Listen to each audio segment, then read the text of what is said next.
Hey kiddies, it's Triple Feature Tuesday once again, and this week we're going to look at some movie theater death traps.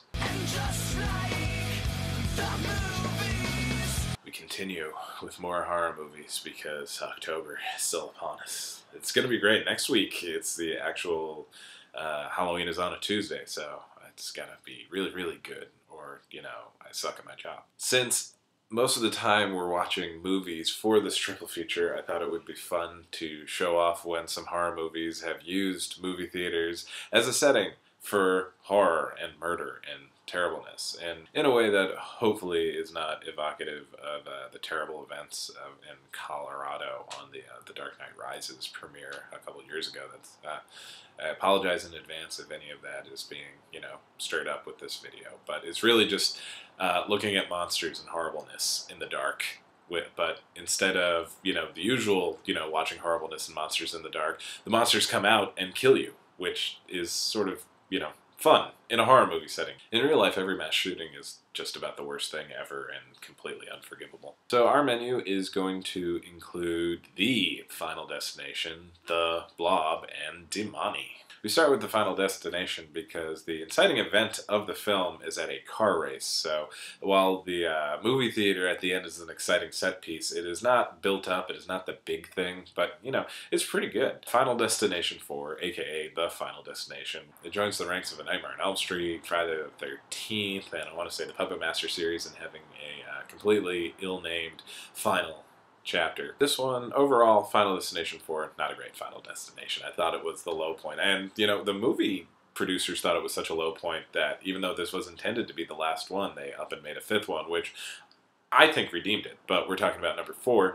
By this point, we are down to 3 survivors. The main guy has another premonition about something terrible about to happen in the movie theater, and as, per Final Destination rules, we get to watch that premonition, and it's really brutal. Like, there's explosions, because the mall that the movie theater is in is under construction, and all sorts of Rube Goldbergian nonsense that we've come to know and love in the Final Destination films happens, and so explosions everywhere. And it's great because one of our survivors, Janet, she's the obligatory one that hasn't bought into any of it and just is tired of you guys bringing up that accident that we survived. She says no to leaving the film. And I think part of it is also, she paid her money, she's going to see all the movie, and I gotta respect her for that.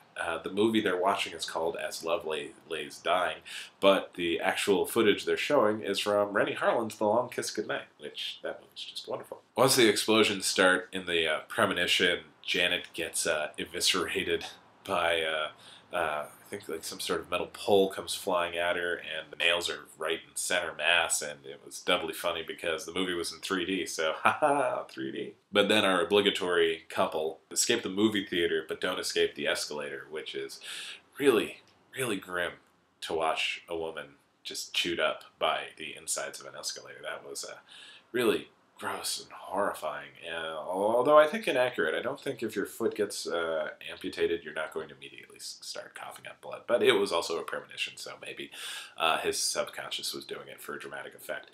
But then he gets, the obligatory Final Destination do-over and manages to get everybody out of there and prevent all the explosions from the dry sawdust and the paint thinner and everything.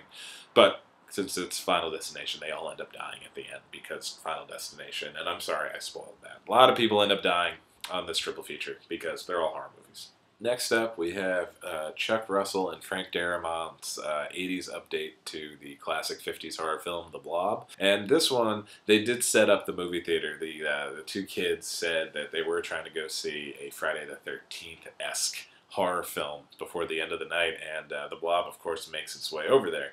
And this one, we hold it a bit higher, not only because The Blob's just a better movie. If you haven't seen the 80s Blob, that was part of some of the really great horror movie remakes, reimaginings, like with The Fly and John Carpenter's The Thing, but The Blob is just really tight. Russell explores the real danger inherent in movie theaters in this one a lot more than the Final Destination, where it was just, a location for an unrelated horrifying accident, whereas this one, the Blob is picking people off from the ceiling, and people don't know what's going on because it's all in the dark. It's not until the projector actually stops running that people start getting the picture that there is a giant amorphous pink acidic blob that is suspended above them and wants to eat all of them. And he eats a lot. And I'll give credit, Russell and Darabont don't make it overly gratuitous in terms of like stampeding deaths and everything, but there is just a lot of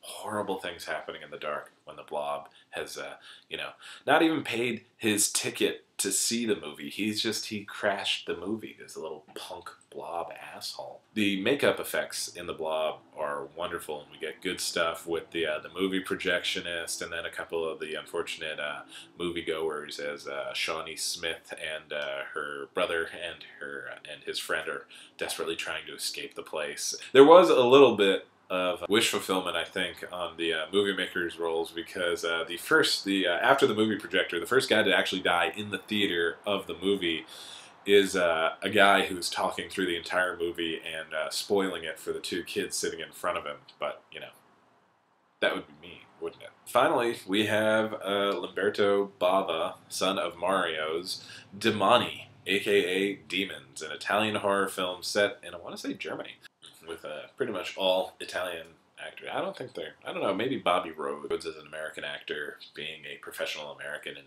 Italy, a la like John Ratzenberger in all the English films. The whole movie takes place in a movie theater. The whole thing starts out with this weird guy with a metal mask on his face handing out free tickets for this movie nobody's ever heard of.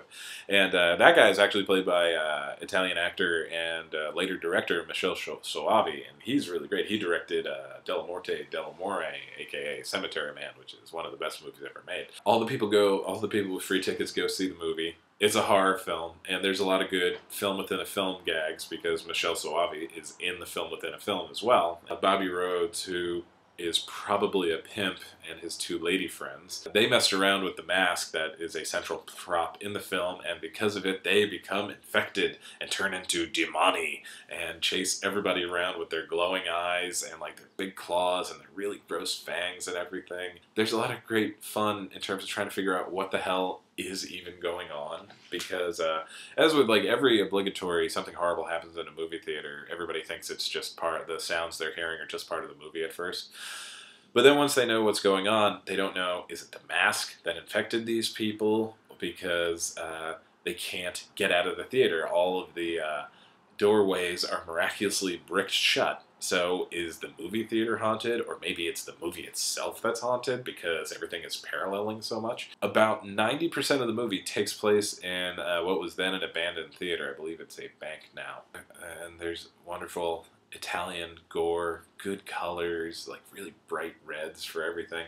And they do a lot of fun with the lobbies and all the different rooms in the movie theater. And really, I was sort of annoyed that there's this whole subplot with the punks snorting the cocaine out of the Coke can, popping into the theater, because everything else was just like, it's really good, desperate. We're focusing on these people and they can't get out. They're all screwed. And then there's some people just came in. I do really love it when the helicopter bursts through the ceiling at the end of the movie and the whole situation goes completely berserk, because as it turns out, it's not the mask, it's not the movie, it's not the movie theater, it's just the whole world. Everybody is dealing with these goddamn demoni showing up all of a sudden, and we're all gonna die.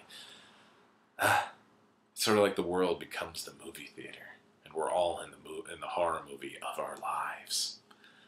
I'm a little under the weather, so I might be thinking just a little too morbid today. But hopefully I'll have recovered by next week, and we can have a lot more fun. And I'll see you then.